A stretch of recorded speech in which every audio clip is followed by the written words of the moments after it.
Hi, this is Arun from arunsyoga.in. I'm a software engineer who mostly work with Node.js, PHP, and other backend technologies. And I'm an open source contributor as well. I'm a tantric by birth in a family which is passing tantric wisdom from generations to generations from past 2000 years of legacy and got lucky to travel across India and got chances to study under various gurus from different backgrounds and disciplines.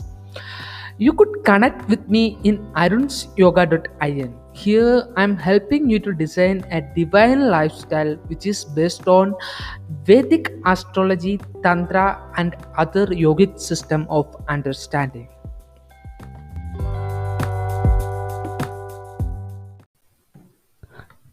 Hi, today's podcast I'm joining again with Ben from tantrapunk.com. This particular podcast, we are discussing about decentralized internet with decentralized economy and the coming project openpinner with mycryptoworks.com. Welcome to the podcast, Decentralized Internet with a Decentralized Economy. So basically, what to say that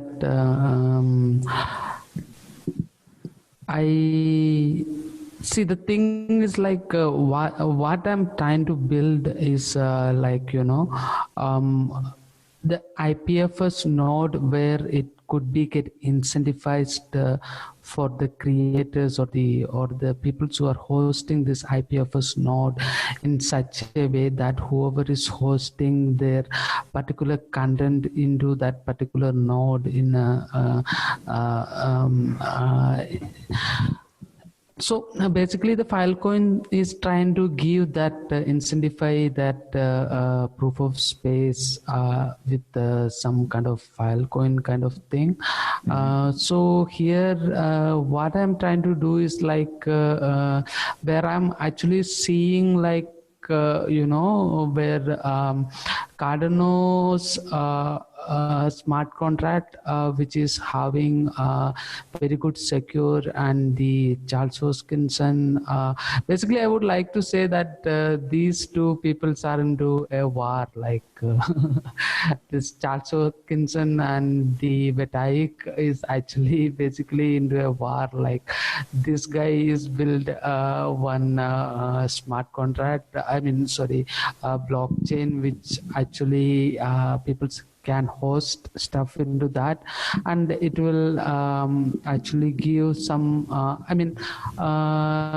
using the Ethereum, people can actually keep that data into that Ethereum blockchain. And however, somehow the Charles Hoskinson and the Vitalik got into trouble, and he went ahead and trying to build something which is gonna make, which is going to make the Ethereum blockchain obsolete. However, whatever he's trying to build on the top of the Ethereum blockchain probably could have been actually, could be actually solved by IPFS. As we can already know that, it is easy to host stuff into IPFS node, and but basically they are lacking some kind of incentivizing system which is actually needed for any kind of business to sustain in a long term.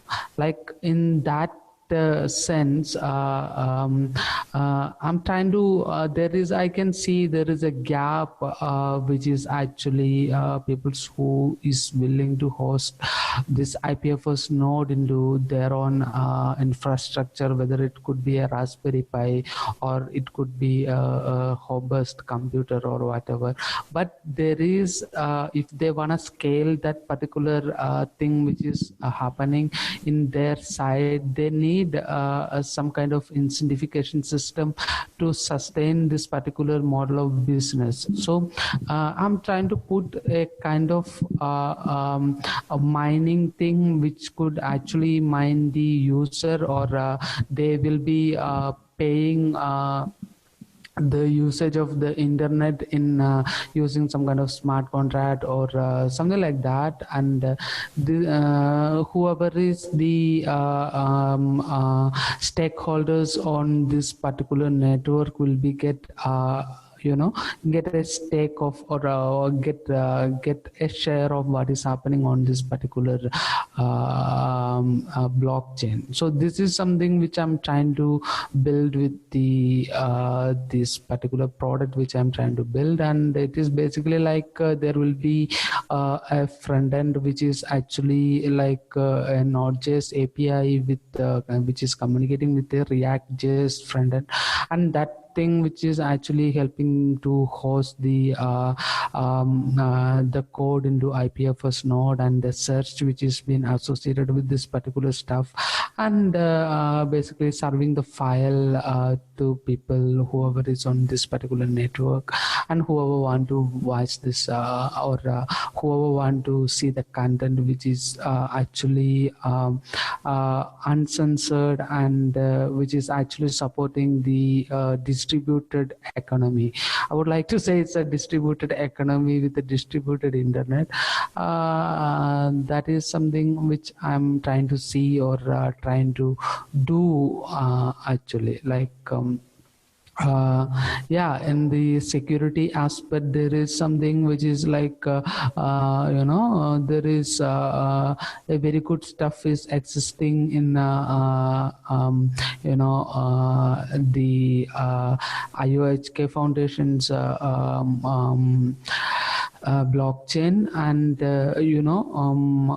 so that is also, I have gone through a bit of Haskell programming. I was actually not familiar with the Haskell programming and writing the blockchains by my own thing. I mean, Haskell programming is very new to me, and whereas the Solidity, which actually looks like the bit of JavaScript. So it's Solidity comes very easily to handy to me. Like I could actually build the stuff on that. And so right now what I have implemented there, people can actually put their stuff into one IPFS node, and this node, and important thing is like in IPFS system all the servers don't need to be available in 24/7. That is one of the to deliver the file into 24/7. So the uptime anyway going to be 24/7, even though the machines are not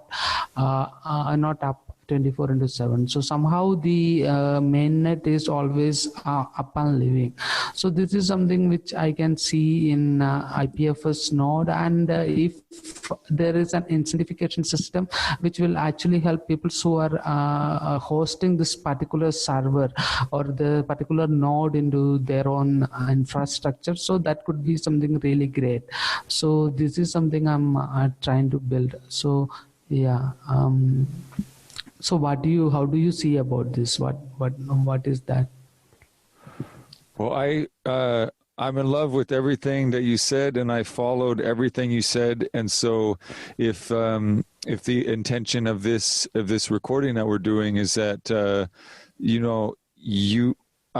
my intention would be, actually we should share intentions first. How about I think that was a great introduction, and I'm pleased to be a friend of yours, and to some degree a peer, although I'm far less skilled with programming languages. I do feel like I have quite a bit of experience in what you could call tech startups, where there's a lot of different people with a lot of different skills that make a tech startup successful, and everybody plays a different role. So so in this case, you're more of a skilled developer and coder and like full stack developer.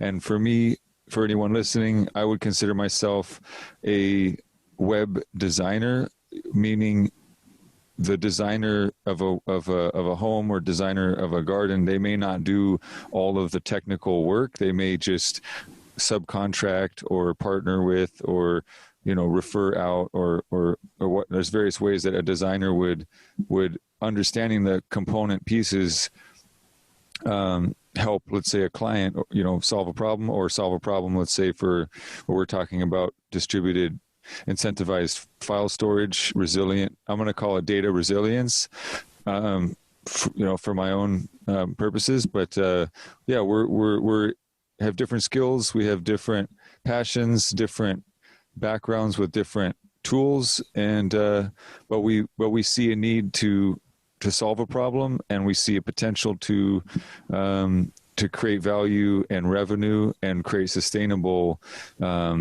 profitable, ongoing protocols, and then to do that open source and leverage the value of all of the malicious hackers in the world, the net benefit of them attacking your system constantly so that you can see what you did wrong in real time and patch it quick. And so, open source invites all kinds of attacks, and it's a net benefit to be building that immune system based on those attacks. And it's also a net benefit to have the white hat hackers and the benevolent contributors to code and code development, for them to do pull requests and bug fixes and even bug bounties. And there can be an ecosystem around creating a healthy, living, ongoing, evolving software project.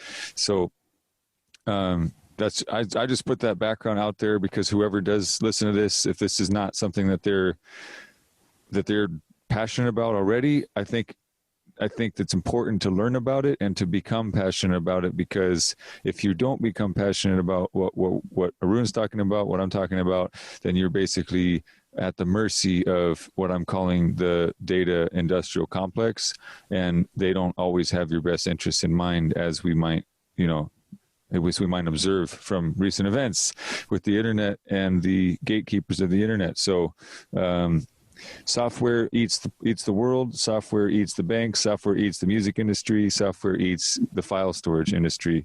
That's where we're at, and we're kind of late to this game, this conversation. We're kind of late to it, because there have been projects in development that you mentioned. But enough backgrounding for me. That was just, I feel like that's what was channeling through at the moment. But I would like to ask you, if we're going to be kind of mutual in this exchange, is like, who do you want to hear this conversation? Like, who is your audience, and what is your intention for us to deliver to them? Why should they stick around and listen to us talk about this? And what should we be hoping to deliver to them to make it worth their while? Because I would say one more thing. I know you have a lot more friends and colleagues in the software development world than I do. And maybe it's those people who you would want to be the first ones to know that, hey, Arun, your friend Arun, I used to build all these projects with, he's doing something cool. He's starting his own project. Here it is on GitHub, etc. And maybe we're doing like the pitch to get them to, join forces. I don't know what your intention is exactly, so I'd like to give it back to you to express your intention, and then we can. I guess I kind of did mine first, so thank you for letting me go first. So basically, the reason for having this conversation, see, how do I see this particular project is like, you might be knowing the philosophy of socialism. That was happened in Soviet Russia, and it's actually went against the capitalistic forces in that particular time. But right now, when we come to our own time, what we are actually seeing corporates are taken up all these forces on the form of data and algorithms, so they can easily manipulate a lot of peoples and make them to addictive to whatever the system they have built across, saying that they are actually making these people's life much more easier, rather just by using the forces to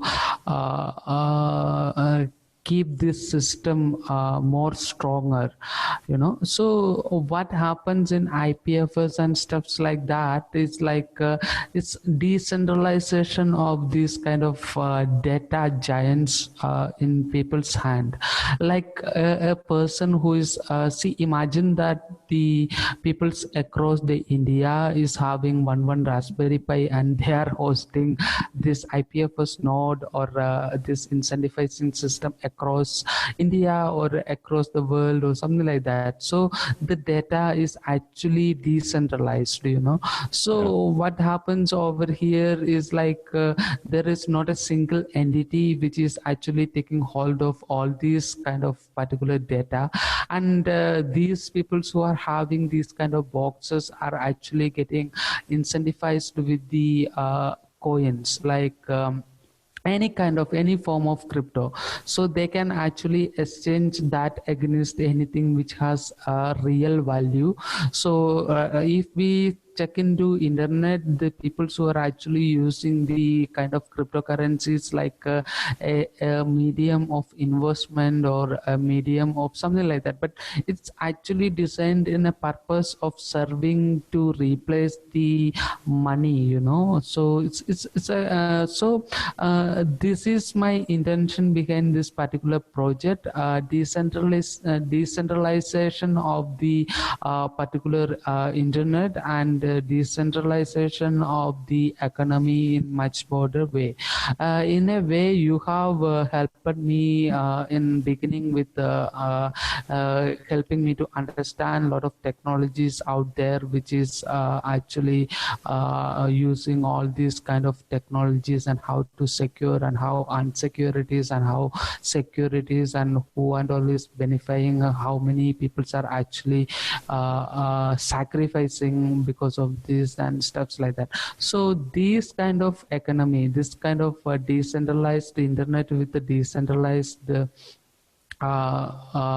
economy is actually a liberative movement for this I mean the things which are evolving. And also if we can if my intention is like if I can build a particular product around this, and which is like that could be become like it will be giving a sense for me, like building something which is actually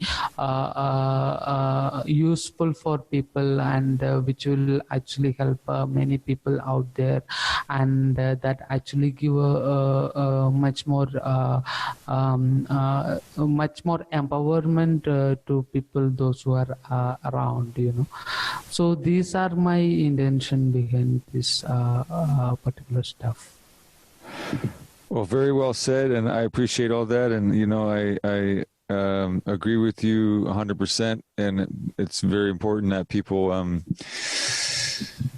people take responsibility for their sort of digital sovereignty, their civil rights, human rights as citizens of the internet, and actually study the history of the internet to try to understand that it was built so that it would resist centralization, and that it would be resilient, and it would be self-healing, like a network of life in nature, that it would have many nodes, many interconnection points, and very few single points of failure. And then it's become corrupted, it's become gentrified, and it's definitely we're seeing the horrible effects of that, from government tyranny to corporate tyrannies. I'd say if you're listening to this and you haven't already been shocked by some adverse circumstance of being online, finding out that your data was hacked from your email account, and all they do is say sorry, and maybe you'll get $5 from a class action settlement 10 years later. Maybe all of your personal data, all your photos, maybe they were hacked and leaked, maybe they were sold. So it's getting worse and worse and worse. And I would call it a disease. I would say that the internet is infected with malicious actors, both corporate, nation state, and just and gangs of hackers, and just individual hackers, and then on top of all the malice, there's just negligence around the way people store passwords, the way people, you basically, I guess I would say to people, anybody listening to this, whether you're a developer, a tantric, a yogi, or all the above, as I think we are, I think that it's important to realize that, ask yourself, how many times have I clicked, yes, I have read the terms and conditions and the privacy policy, sign me up and create my account. And you lie, and I lie, every time you click through that interface and you don't read the entirety of those terms, you lie. And you lie to yourself, and you basically waive that is a prompt for you to proactively acknowledge the rights that you were surrendering and waiving by interacting with whatever that service is. And technically, every time you go to a website, whether you click a box agreeing proactively to the terms of that website or not, you are agreeing to abide by the terms of that website. And so I made a joke once. I said, imagine if you, for let's say a day, you could do it for a day, you could do it for a week, a month, a year, but just imagine, for the sake of a meditation, a guided meditation. Okay, so guided meditation, I would say, is imagine every time throughout a day, just try one day, every time throughout one day, when you take an action, meaning you click a button, you swipe a screen, you log into something, you visit a website, you start a new account, every time you take any action using the internet or using a device that connects to the internet, if you were to stop and slowly, mindfully make note of every action that you take that involves either a pre-existing contract that you already signed up to and accepted the terms for, or a new one, or one where by visiting a new website you were tacitly agreeing to understand that you were bound by the terms of use and the privacy policy, etc., of that website. So now, let's say you did that one day, you spent logging just a list of all of the points in that day where you entered into the legal territory of an agreement with a third party to, conduct yourself on their platform, to consume something from their platform, to transact, to interact, to basically send packets of data back and forth across the internet. So now you have, after that day, let's just say it's 100, average person, it's probably, but it's hard to say, who you are and where you are in the world. For me, I would say it's probably between 100 and 1,000 per day. If I were to really log like every second, like right now, I probably have maybe 20, 30, 40, 50, just because my devices are on, and then if I go and browse and search and click and surf and follow and like and whatever else, that's probably another several hundred within an hour or two. So let's just say by the end of my day, if I were to log every contract that I'm operating under, let's just say, for sake of argument, there's 1,000, right? So let's just say we all end up with a list of 1,000 contracts that we interacted with in a day, and then you can ask yourself, well, how many of those details of those terms of service contracts, privacy policies, etc., that I agreed to tacitly, how many of those 1,000 do I have any cognizance of? Do I really have any understanding of? Did I ever read at all? Probably very few. And even if you read all of them, are you really like careful about abiding by them and always aware about what the consequences might be if you are in violation of them and you're at fault and you are liable? And then also what are you trusting them to do? You're trusting them to hold up their end of the bargain, but you kind of assume that might be more than they signed up for, and they're actually waiving the liabilities that you think they might have. So you have less, they don't really have your back the way you thought that they did, because you were just living on wishful thinking, living on a prayer. So the next step I would take in this guided meditation is to visually imagine those 1,000 contracts that you were engaged in electronically, invisibly, that they exist in the fantasy world of law and the sort of the electronic world of ones and zeros, binary data going through the pipes of the internet and the wireless sphere. That all of that material. Now imagine if you actually sat there with that list of 1,000 contracts, digital contracts, and you sat there with a printer and you printed them all out. And then you stacked up every contract that you printed out. How many inches or feet would that pile of contracts stack up to be? And that is your digital life, the legal structure of your digital life. Visualizing and imagining, that's how much risk, that unacknowledged risk, that's how big your blind spot is. That's how mortifying and terrifying it really is to think about the speed at which we surrender our freedoms, our rights, and our privacy to third parties without a clue about what we're doing, because it's fun, because it's a new shiny thing, because it's addictive. And so what the framework to come at what Arun is saying, why it matters if you were privileged enough to live in a so-called free country where they don't just black out the internet when people start protesting, and they don't yet monitor every single financial transaction that you make using your whatever currencies you use, from cryptocurrency to fiat to a central bank digital currency.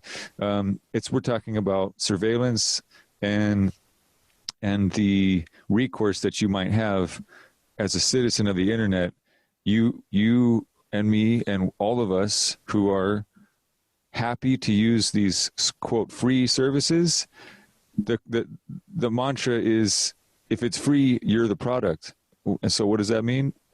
If it's free, you're the product. It means the only way that most of these platforms that we're using to do our daily digital lives that we take for granted and we are very careless and reckless with, if we're not paying for that, then the revenue model for those platforms to exist, unless it's something like Signal app, which is run on donations, or the Tor project, which is run on donations, or just an open source project where people just create free licensed material for people to fork and build on. If it's a business with data centers they got to pay for, and they got to pay their lawyers, because it's their lawyers who are gonna make sure that you don't sue them, and they know their terms of service. They're paying their lawyers. They're paying for their data centers. They're paying lobbyists to manipulate governments for their advantage, and they're monopolies. So it's a pretty old playbook that they're operating on, and you were the product because they sell your data to advertisers so that they can give you the delusion of a free product. But as they say, there's no such thing as a free lunch. So we're at a point, in my opinion, as like a armchair philosopher of internet, and I've been. It's cool. My mom showed me my first website, and it was an anarchist. It was called like Spunk or something like that. It was an anarchist, like one page web 1.0 very primitive HTML website, and I remember her excitement because she is also a tech person, and we all back in 96, 97, the first web page that would load, or the era of the first web pages, we've come a long way, but I go back to remembering when things were much simpler and much less invasive and far more peer-to-peer.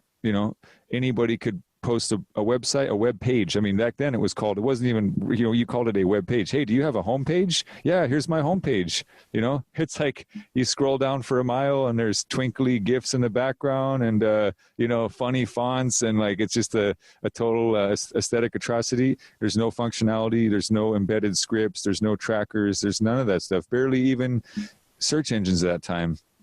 And, of course, venture funding, Silicon Valley, they seize the opportunity to gentrify that beautiful peer-to-peer, very open, very egalitarian, and far less insidious and hateful and aggressive and poor-mannered behavior, And you could also stay anonymous in a lot of ways. So if you did want to be building a movement, secretly or exchanging information as journalists, it's just, in the words of Michael Basil, my favorite techie one of my top favorite techies, Michael Basil, with the Privacy, Security, and OSINT show and inteltechniques.com.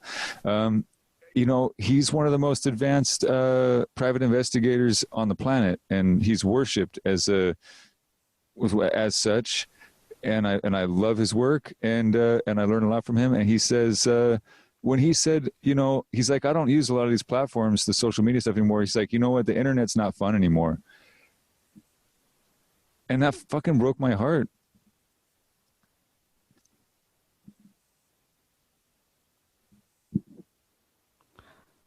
Yeah. So, yeah, the thing is like, in a way, I also don't use much of the social platforms, and not just the decentralization of the web. That is not just what I am aiming into. I'm also aiming into the decentralization of the corporate power, which is of course money. Money is centralized. When it comes to a centralized institution, it is like it is easy to control or it is easy to manipulate such a masses with the bad infos, which is actually flying through internet or any kind of media with such a power, with the kind of money those kind of institutions are got. So whereas the cryptocurrencies actually decentralizing all this kind of activity. So this is also one of the important dreams of I'm having, and and one more thing is like exchange rates are very high. If we see into internet, there is third-party applications such as PayPal and stuffs like that, which is allowing people to send money across the borders, and whereas the Elon Musk is holding the money for approximately 3 days, and this peoples are actually reducing the value of the money. For instance, if I'm sending or if I'm receiving or $50, already $10 is got cut through this third party application. And if the USD value is 73 rupees on today's value, what I'm receiving is like 72 rupees. So again, there is money is been got deducted. Whereas in cryptocurrencies, the deduction is almost equal. There is actually there is no boundaries of the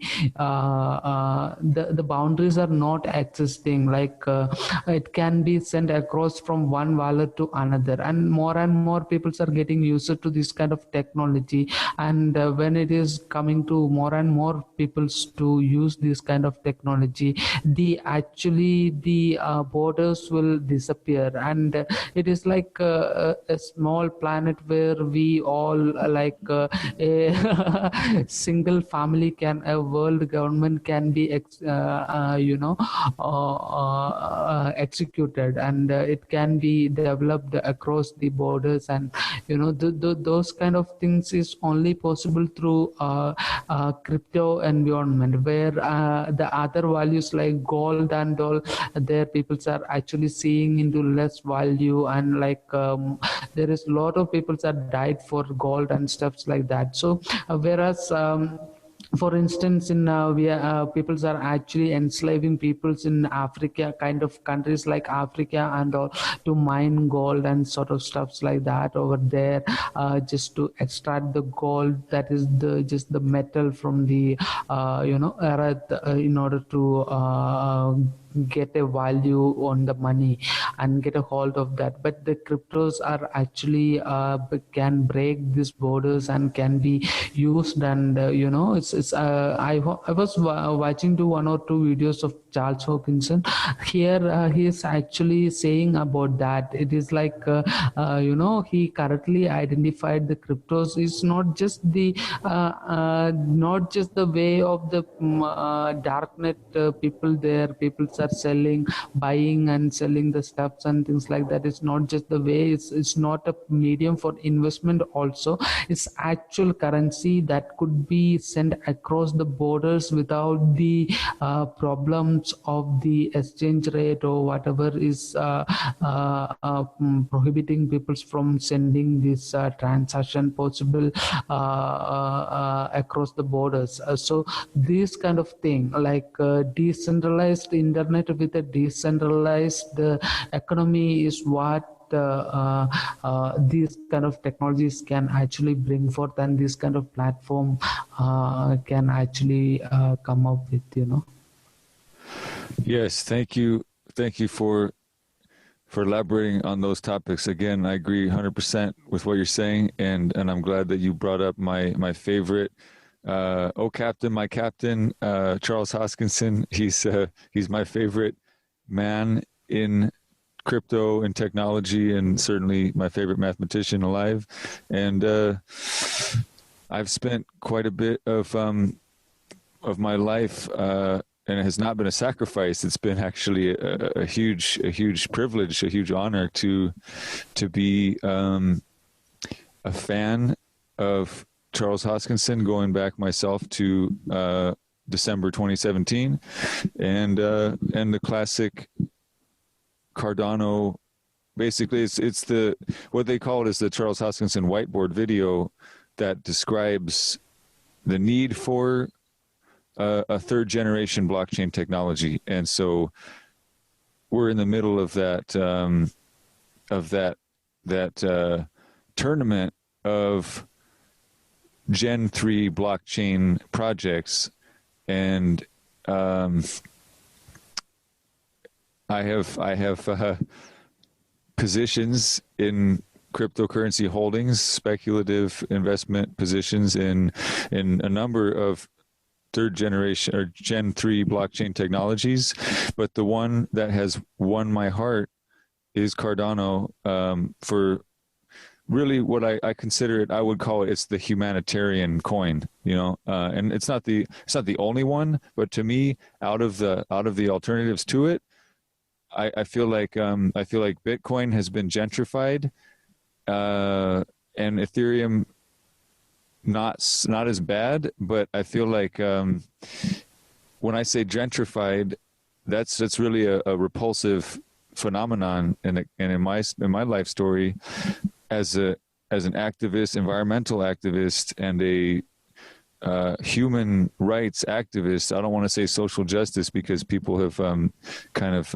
trampled that term, but what gentrification is, if that word is new to anyone listening, it's very much, and I'll kind of talk about my when I was in my teens and 20s, at the peak of my protesting and my peak of my conviction and my raging hormones, and as they say, days of war, nights of love kind of thing. Like, it was very romantic and very passionate to be a college age activist with no kids and no job because I was living off of student loans and basically no responsibilities, I could afford to throw myself at the cops on the, riot police front line, the protests. And, that's the time to do that. That's the part, the student class is the warrior class.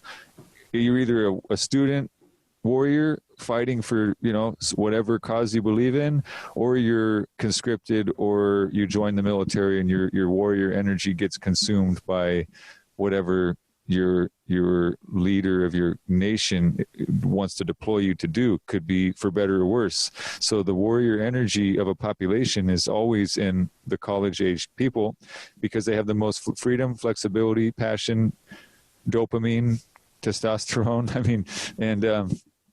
So for me, a lot of the energy was around the time when gentrification was really taking hold in San Francisco Bay Area, and also where I grew up, in the Northwest. There was resistance by the warrior student class against the colonization of poor neighborhoods by what we would call hipster corporate chains, like that. I'm not going to say the names of them, but if you watch Fight Club, you will see that one of the missions of Project Mayhem was to trash a piece of corporate of modern art while simultaneously smashing a corporate chain coffee bar. And that was like the sport for them as like pre-crypto anarchists. They were not like the highest tech anarchists sort of guerrillas, but they were very creative. They were like poetic terrorists, is what some people might say. But basically that urge to protect the working class, the environment, the quality of life of the fabric of a neighborhood from the colonial influence of big corporate invasions, whether it's big box stores or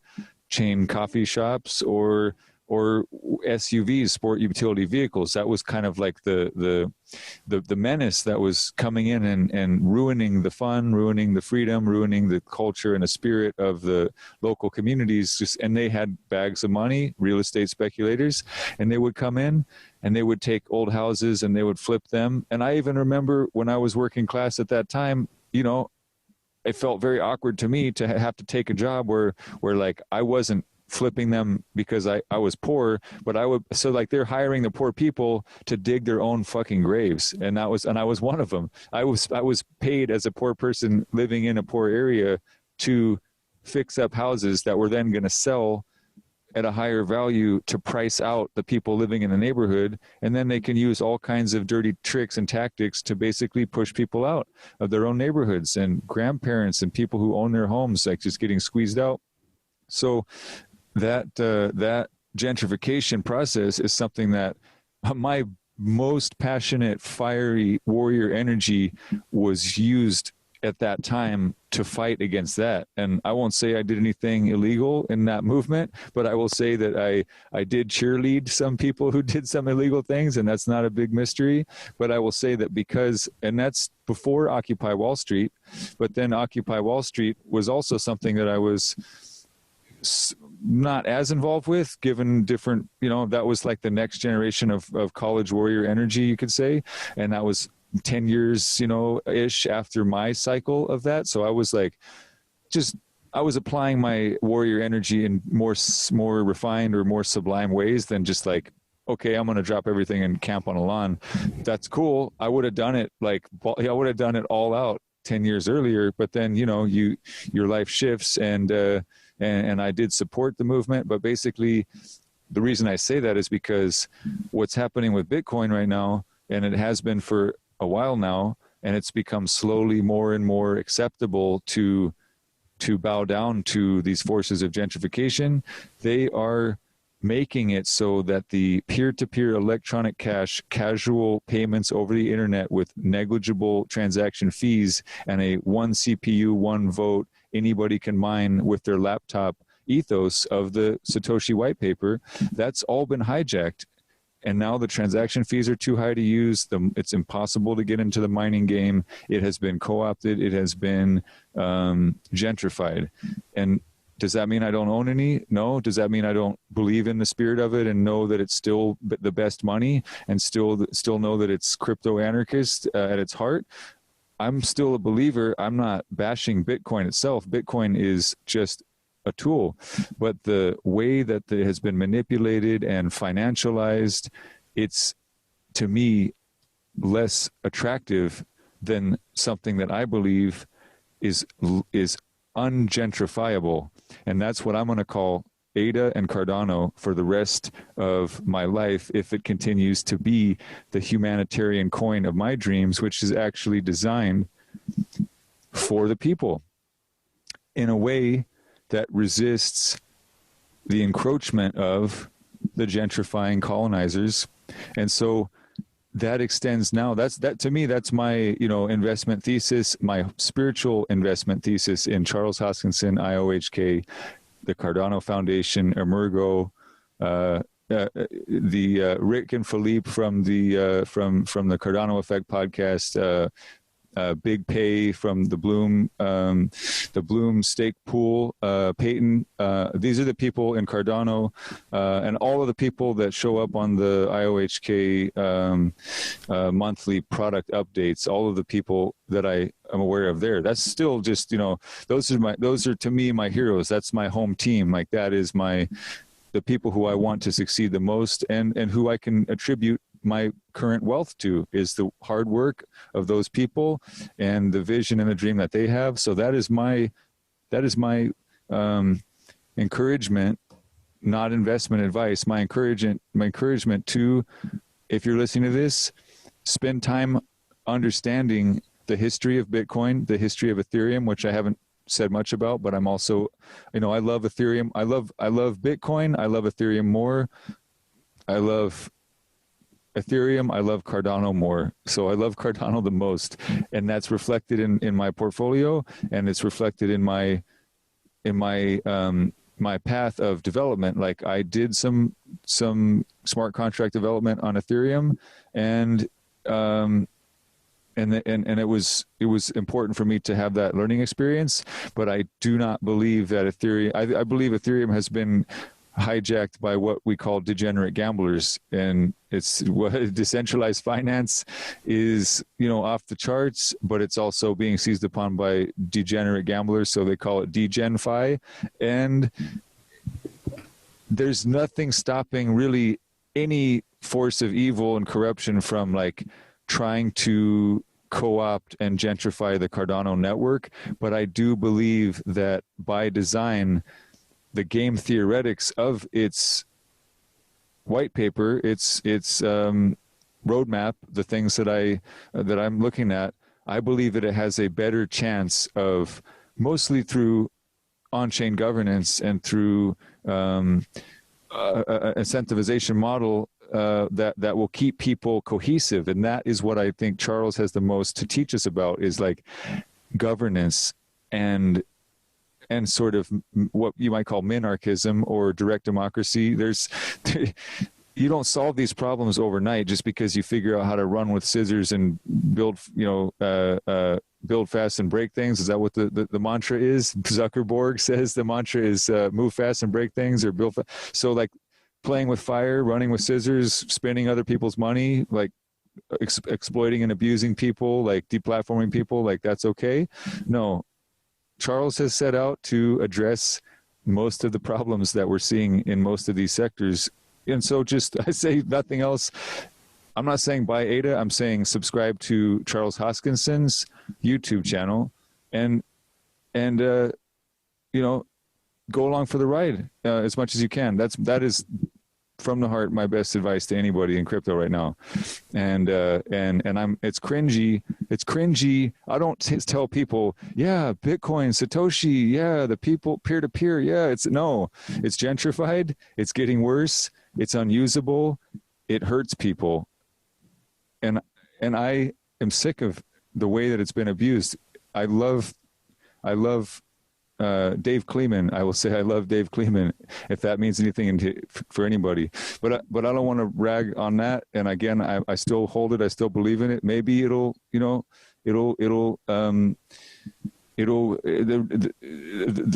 true Satoshi's vision will come about some way, somehow. But I think there's a lot of douchebags and a lot of fuckery, and I'm very skeptical about it. So this is just a good time to have this conversation, because there is another soul that I want to shout out for the purpose of this moment of me speaking from the heart about these technologies, it's Juan Bennett. Juan Bennett, the lead designer, developer at Protocol Labs, and I would say he and his team of like Matrix style hacker warrior, I don't know if they would call themselves crypto anarchists, but they're definitely ethical hackers. They're definitely on the light side of the force. Juan Bennett's. So these are the two videos I think anybody listening to this, and I honestly don't want to talk to anybody ever again who doesn't watch these two videos, and I'll just be blunt about that. Unless you're a sadhu and you're drinking bang and you're singing mantras, to the sun and moon, and you don't have any devices and you don't watch anything on YouTube, then you're excused. But if you watch anything on YouTube and you don't watch these two videos, don't expect me to want to talk to you until you do, because I don't want to live in the future that isn't built by these two fucking geniuses, and that's Charles Hoskinson and Juan Bennett. So the Charles Hoskinson whiteboard video, please watch that. The Juan Bennett hands-on introduction to IPFS video from 2015 at an Ethereum meetup when Ethereum was probably worth, I don't know, dollars or pennies at a time. You get it. You will get it, and you will easily understand like what we're talking about for developing, not a competitive necessarily, maybe an alternative, but I say like the rising tide floats all boats, and then the ecosystem of open source technology, every fork is a net benefit to everyone, because if a fork of an open source project outcompetes and overshadows the original main development path, then that original developer base, they have something to learn from that fork. What do they need to integrate from that? If they fail, they can learn from their mistakes. That's why Litecoin is a great use case. That's why Bitcoin Cash is a great use case. It's all a net benefit, and it's nothing to fight over unless you're trying to rip people off and you're trying to manipulate the market. But if you care about this technology evolving, my not so humble, opinion is that, I want to help push this stuff forward, and I want to help adapt this to my needs. And that's what the best developers, they say, we build stuff that we want to have because we think it's cool, and we open source that because we want people to contribute to that, and we want to grow together and share in the network effect. And that means when everything is open source, everybody gets to bring this potluck of technology, and it's a beautiful thing. And it's completely counter to those forces of evil that are raping and molesting our data and our bank accounts and all of our freedoms, and in the worst cases, facilitating real, actual physical harm on a lot of levels, from the states, the authoritarian regimes. And look at what Alex Gladstein and the Human Rights Foundation. I got to say, if there is the love I have for Bitcoin, it rests squarely on the work of Alex Gladstein and the Human Rights Foundation. That's not the only use case of Bitcoin that's beautiful, but I just want to say, like, my heart does say I love Bitcoin. I love the people behind the projects in Bitcoin that are still fighting for, the original vision for the people to have peer-to-peer electronic cash, and not digital gold. Like, digital gold is for Wall Street to fuck with people using. People need peer-to-peer electronic cash. I'm on that. I'm in that camp, but I'm not in anybody's like religious sect of what fork of Bitcoin is going to do that. I don't think a fork of Bitcoin is going to do that at this point. I don't think proof of work is going to do that. I think proof of work is an environmental atrocity, and I think proof of stake is a step in the right direction. But getting off the soapbox, Juan Bennett, IPFS, Juan Bennett's hands-on introduction to IPFS.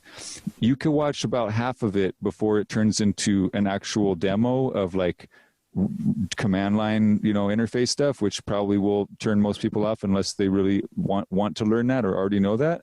But the first part of it is like civics for humanity in the information age. And the slideshow that he gives, this is, I'll shut up after this. Right now, I'm in the process of needing to build something that solves my problems and that I think is cool. And that is going to be a network of data resilience where anybody in the world can get incentivized and paid to run and host a TantraPunk node of a TantraPunk network that's incentivized. So if they put together their own, let's say, Raspberry Pi, which is like a micro fully open source micro computing device, the general computing device where you could load an operating system and connect a monitor and a keyboard and a mouse and actually have a pocket-sized, it's like it's not as sexy as a smartphone, but it's also cheaper, and it's also far more it's far less limited in terms of like the proprietary licensed hardware and firmware and software that you're succumbing to using an Android or an Apple phone. So if you can sacrifice the convenience and the flashiness of a smartphone and get a little bit more like hacker, Neo, like Matrix style hacker of like this microcomputing device, you can run an IPFS node, you can connect on a peer-to-peer mesh network to access the internet bypassing ISPs, you can use Tor, you can use Tails operating system, which has Tor built in, and you can be I would say as much as possible, a private and anonymous peer-to-peer contributor to resilient financial and file storage networks and actually get paid for it. And there's storage, there's Filecoin, there are other projects that are trying to solve the problem of incentivizing people to serve files from their local machine, operating as a server to the network, or by having a contract with a centralized data center or hosting provider, which is like a step backwards towards centralization. But everything is a matter of degrees. But why I say this now is that I think when I watched Juan Bennett's hands-on introduction to IPFS, I don't know how I can't put into words how much love I have for like the work that he's doing, and having read the IPFS white paper, that is a dream come true, knowing that's being built. And that brings me back to the moment of my mom showing me my first anarchist web page in 1996, connecting to a dial-up and sitting the laptop on the floor, connecting to a phone jack in the wall and saying, "Hey, Ben, look at this. Look, it's a Circle A. That's what you're into, right?" And it's a web page and it's from Czechoslovakia or something, like how cool is that? And nobody could have come in there and snooped on that. Maybe it wasn't encrypted at the time, but my point is that, in that presentation of Juan Bennett, he shows how we went from decentralized to centralized, and how we need to reclaim that beauty of that decentralized peer-to-peer functionality of the internet, because it's always been there. We just got lazy. So, like get a little fit, get digitally fit, get off your digital ass, and fucking maybe not learn Linux and command line and Haskell and all that stuff. But that's why I worship the hackers. That's why I worship Arun, because he's the one who can make sense of all this stuff at a level that I can't. But I can watch Charles and I can watch Juan tell the story of the internet, tell the story of big data, and tell the story of decentralization, and fall in love with them as people, as storytellers, as magi and shaman and gurus, in their own right. And they're creating free tools that actually can pay you to operate. It's the opposite of an exit scam, the opposite of a Ponzi scheme.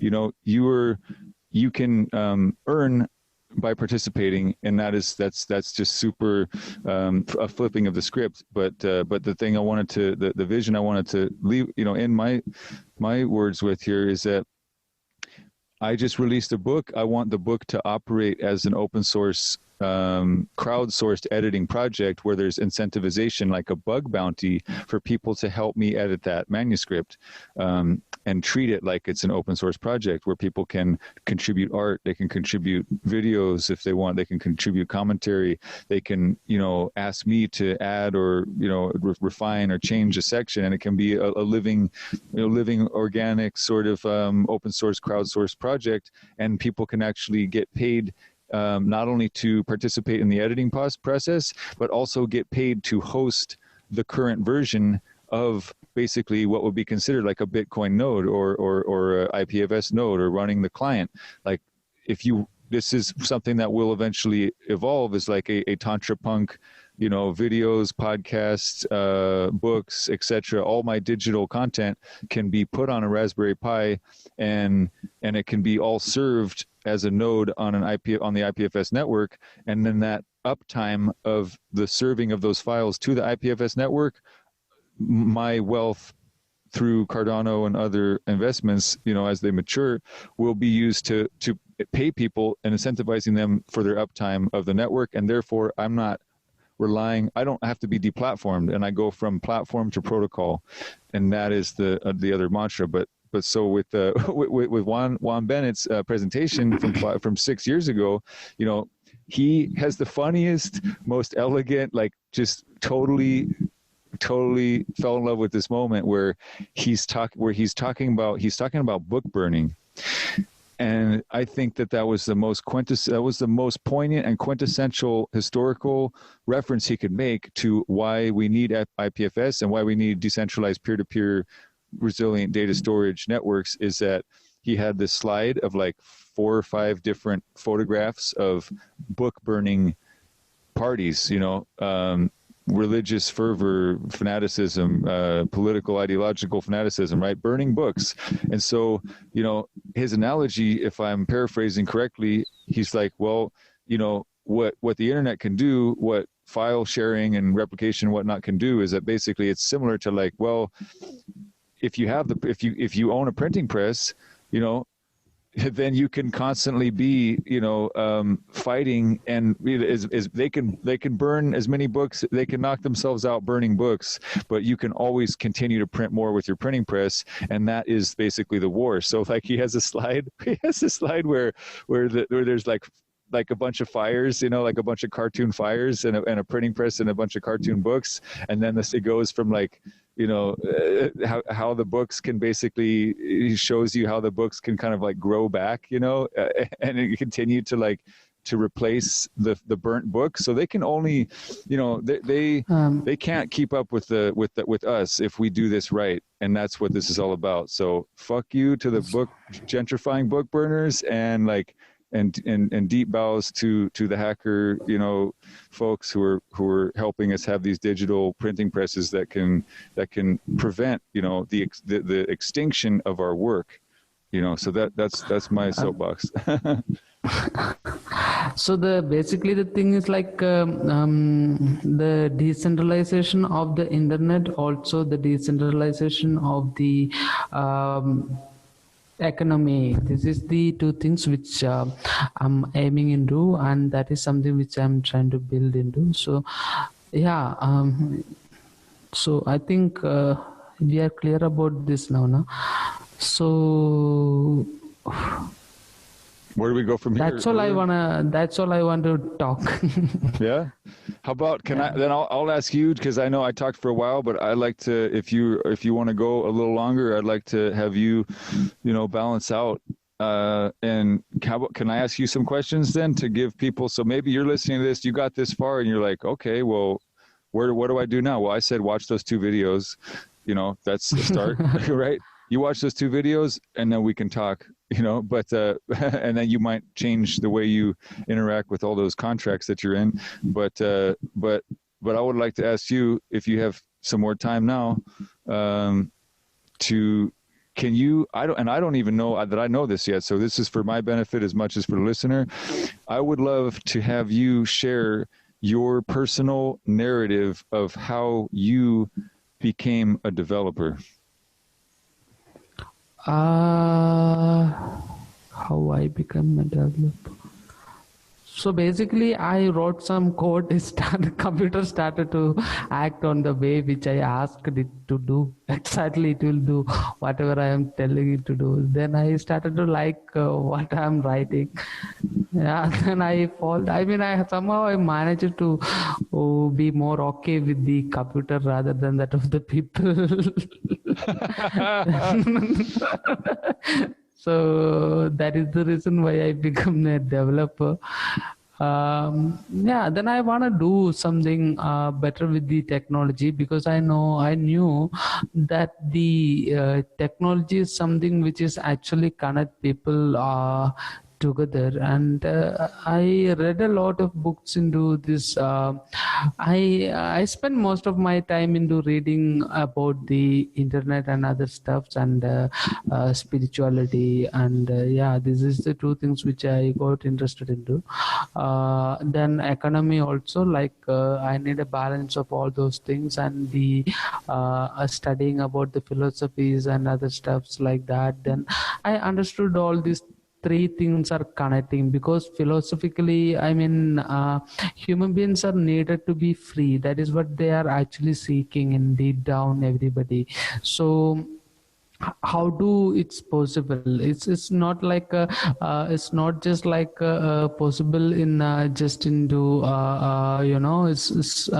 it has to be happen into philosophically, spiritually, ecologically, and all the dimension it has to happen. Then that is how the freedom is actually happening. So yeah, there is nothing much about the why I become a developer. This is because I just like this computer thing, and some at the moment it started to pay me also to write the code. Somebody started to pay me, so yeah, that is one more reason. Now I'm doing some meaningful work right now, like decentralizing the internet, and decentralizing the economy, and it's like a socialist dream which is actually coming true, you know. A socialist without the government, which is nice. Yeah. Yeah, exactly. So that is a decentralized government which is possible through internet. right, and yeah, and then you could call it different things: crypto anarchism, direct democracy, digital consensus, network consensus. So now, thank you for sharing that, and I think you a lot of people would relate to that. Certainly, the computers are more cooperative than people. Part of it, I think I could agree with that too. And so I like wild animals, because they're predictable. But people, man, I don't know. I gotta watch out. So, but so this, when you say, when someone doesn't know, a full stack developer, so I would love for you to share what the evolution it has been of the code languages that you've worked in, which ones you like or don't like, what is your what are your tastes for like code languages, and what do you like to do in the development space? I mean, there's different things that you probably had to do for a job. There's probably things that you did as a hobby. And I'm just curious, like, what is your passion beyond just the general experience of computer programming, So basically, I started out with the PHP. The PHP was my let's understand what is the term full stack actually means. Like it's like a person who can actually write a full system, like a database-driven web 3.0 system. Like there will be, for instance, if we see a website, there will be a MySQL DB, there will be a PHP friend, PHP where we can write the business logic that will actually show the things on front end. So there is 3 levels, and there is some cron jobs which is running on the background, like which is actually like every 10 minutes or one day we have to take the backups and stuff like that. So a little bit of shell script. So then in front end some CSS, HTML and sort of stuffs like that. So 5 to 10 languages all together, somebody is comfortable to write something which is, then we can call him as a full stack developer. Then to look back into the technologies, evolved the technologies which I started with the PHP, then evolved into Node.js, because the Node.js is like it's just exactly like JavaScript. The JavaScript which we are writing on the front end can be used into back end as well. So the JavaScript which then I have started to use. Then right now I'm into this decentralized stuff. So Solidity and Haskell I'm trying to learn now. Cool. Okay. Yeah, that was a good overview. And I say, in my experience, like I said before, I'm more of a designer. So I say I've done a lot of really haphazard copying and pasting of code snippets and breaking things. And just, I mean, like if I would have sat down and diligently read the PHP books and the HTML books and the CSS books and everything, I would have saved a lot of time, because I would just end up like, oh, I don't want to learn all of it. I just want to change the color of this one background. Oh, where is it? And then I would have to use the website developer tools to try to identify the class and the style. And just like, if I would have been doing it right and been disciplined, I could have really just focused on learning things correctly.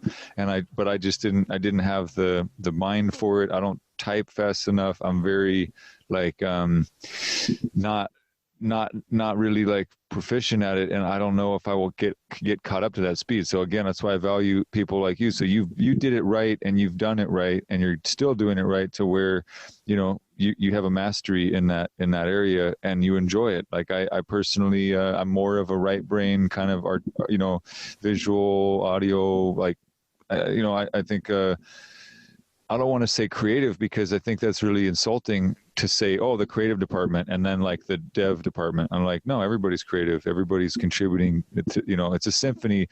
If you're writing code, you're writing poetry, you're writing a symphony, you're writing, beautiful creative works of logic and expressing wherewithal in math and computer science that is beautiful. So I want to give extra love out there to the devs who, don't get enough love and credit, and certainly don't get like, even some of them get very, very well and highly paid, but there's also been like a race to the bottom with globalization. And I'm curious if you could talk about like what it's like to be, in the Indian tech marketplace, where there's been a rapid. I mean, what I would love. There's a film that I think people could watch too. I'm not as rabid about it as the other two videos I mentioned before, but it's called Outsourced, and it's actually the actor who was Billy in Gremlins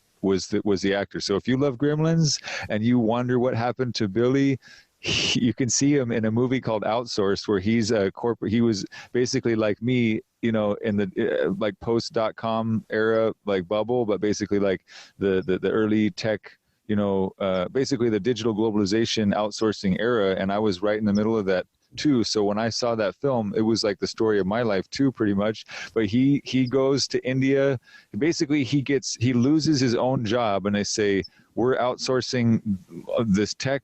We're outsourcing a lot of this company's tech to India, and if you want a job, you're going to have to go to India and train somebody to do the job that you just got fired doing, because we can hire people cheaper over there, because now they got, the internet connections, and these people are fucking geniuses, and they're killing it, they're crushing it. So there's been this vacuum of, and so I back to even like whatever, 2006, 7-ish, I was on a team in a tech startup in LA, and I was trying to trying to translate the CEO, what the CEO wanted on the website with the developers in India, and then that movie is all about that, and it's actually a beautiful love story, and it's like I would love for you to see that at some point. I think there is a way to watch it for free online, but I'm curious from your perspective, like I think I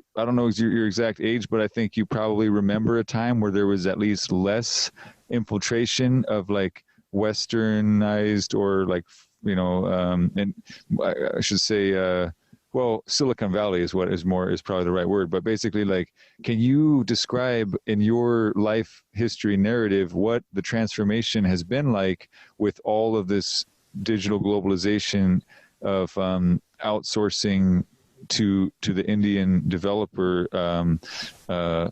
marketplace? Like, what has that been like for you, just watching that transformation?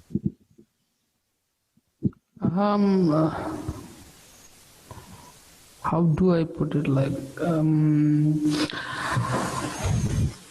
so it's see, the thing is, like, right now, like it's imported a lot of ideologies also, like a lot of Western ideologies to India, and it's exported a lot of ideologies from West, and it's taken a lot of ideologies from here to there. For instance, a lot of ideologies which is like karma and birth, rebirth, and those kind of spiritual ideas, and from there it came out like market cap, venture capitals, and Silicon Valley, all kind of these kind of ideas. So it's in a way, it's like human beings when they are evolving. This is actually like, I feel it's just actually good. Like whatever is good in both the culture is actually getting exchanged each other. That's a good word. And so that is something like. Yeah, that is how the human beings has to be evolved. That's what I feel. Like people, if they need a better life, they always need a good sort of income also. And if they want to live rightly, the righteous living actually need a righteous understanding. So if you understand things correctly, then you could actually live correctly. So this is like so in not just the financial level, the existential level also people has to improve in order to strengthen the living which they are actually going through. So this is something which I feel.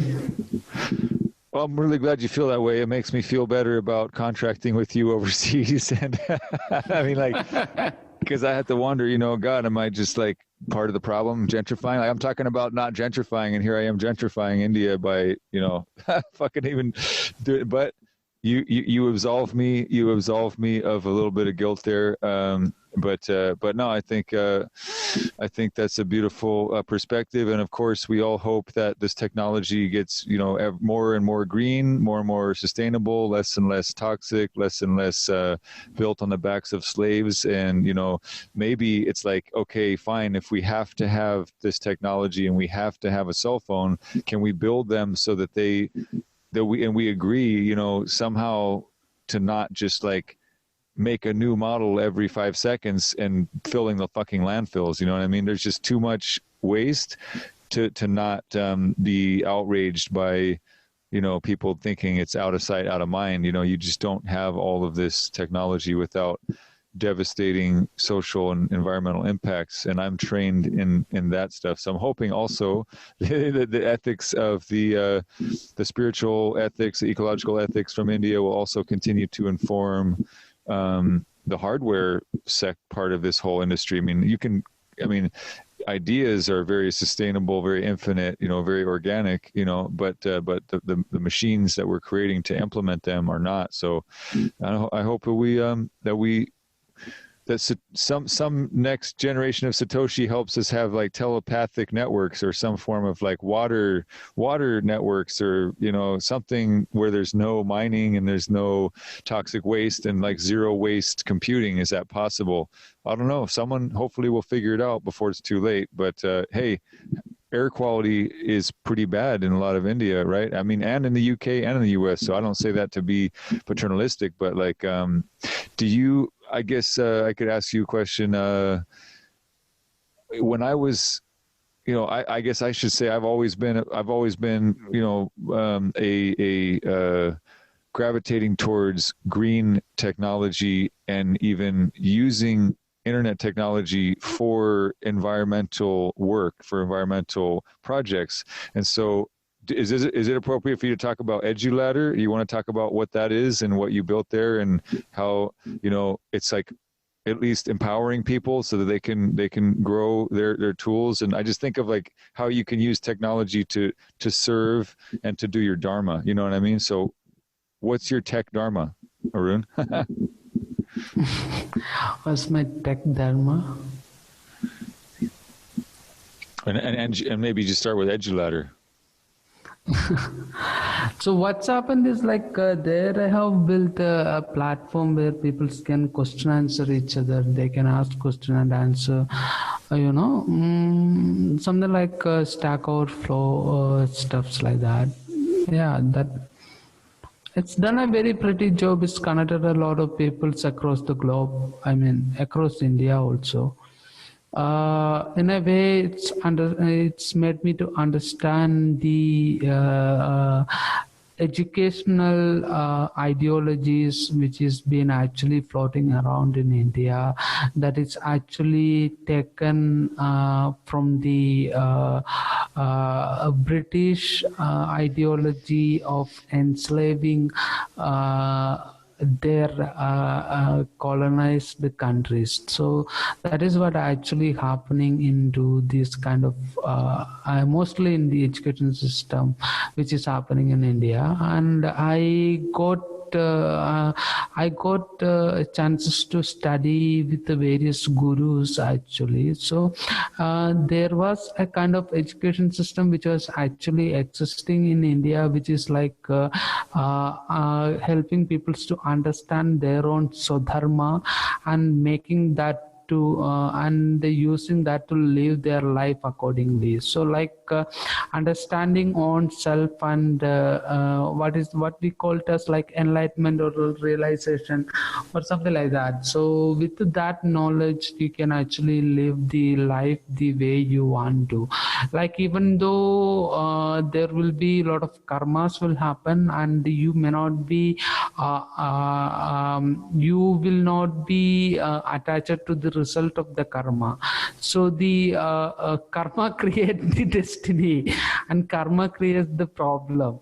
And if you are attached to the result of the karma, actually what happens, you will be get personated like with your own mind and your own circumstance. The true freedom may not be there.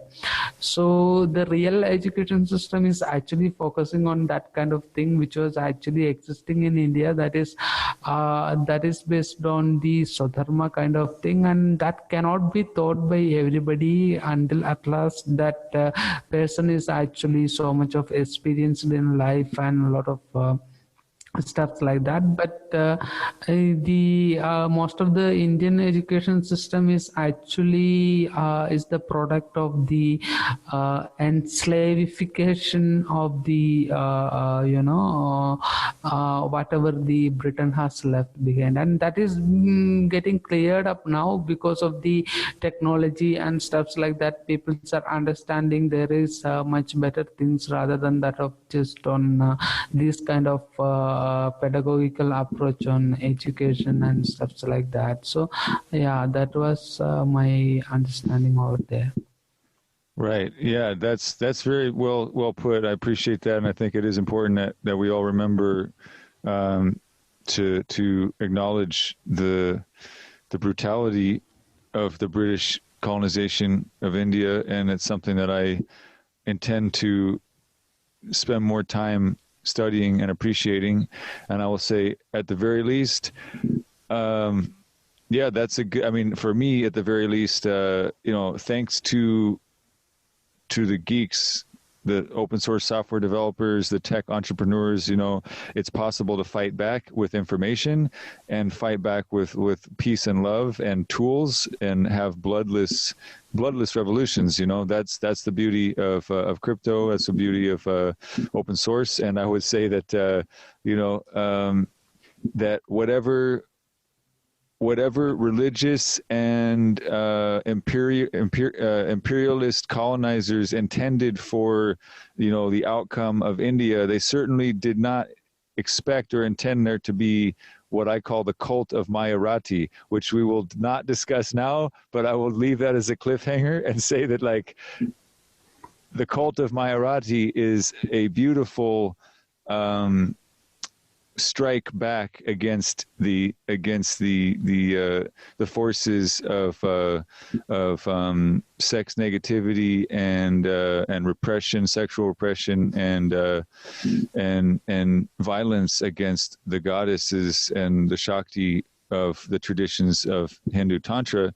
And so if it wasn't, we have a lot of people, it is basically, I have to say, when I say the cult of Mayarati, if you know what that means without searching a few of those words, then you can appreciate the fact that it is Mayarati's gift to humanity through my work with her that made it possible for Arun and I to even know each other.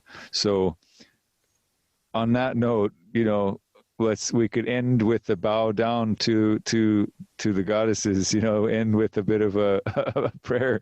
For me, I would say, this, whatever value that this little conversation, created, and I will also apologize for being a little heavy-handed. I'm kind of in like a fired up mood about what's happening on Wall Street, what's happening with the trading apps, and and just everything continues to shine more brilliant light on Cardano, and as we see, COVID, as we see Wall Street bets, as we see a lot of these systems really get revealed for being as hideous as they are, we're really ripe for that revolution. And I want to thank all of the Shaktis that made this happen, for me and Arun to come together, and also shout out to the Shaktis in the tech world, and may there be many more forthcoming to bless us. And that's my words of honoring, and try to make a little bit of a sacred bowing out of this convo where I got a little hot-headed for a minute, but I think for a good reason. That's the Shiva, if there is the three-eyed one, like a wrathful deity energy. So that's the end of my talk, and my thanks to you, Arun, and we will continue to do some development work behind the scenes, and what would you like to say goodbye, say any words, for the people listening, like arunsyoga.in, is that the best place for people to go? You have a podcast, you got, what else do you want to promote and talk about? At this point, I think we have already spoken almost everything. Cool. Feeling good? You want to say, so arunsyoga.in, that's the place people should go to hear your podcast. They can get your astrology services. You do Vedic astrology. You've been doing a series on your podcast. I was blessed to be one of the recipients, and it's changed my life. So I endorse Arun's Ayurvedic astrology, tantric Ayurvedic astrology services. So please avail yourself. There's also a banner link on my sidebar on my webpage for arunsyoga.in, so you can connect there with him. And all right, man. Well, thank you for calling this meeting together. It was very therapeutic for me to share these thoughts, and have a wonderful rest of your evening, and we'll talk again soon. Okay, bye. All right. Yeah.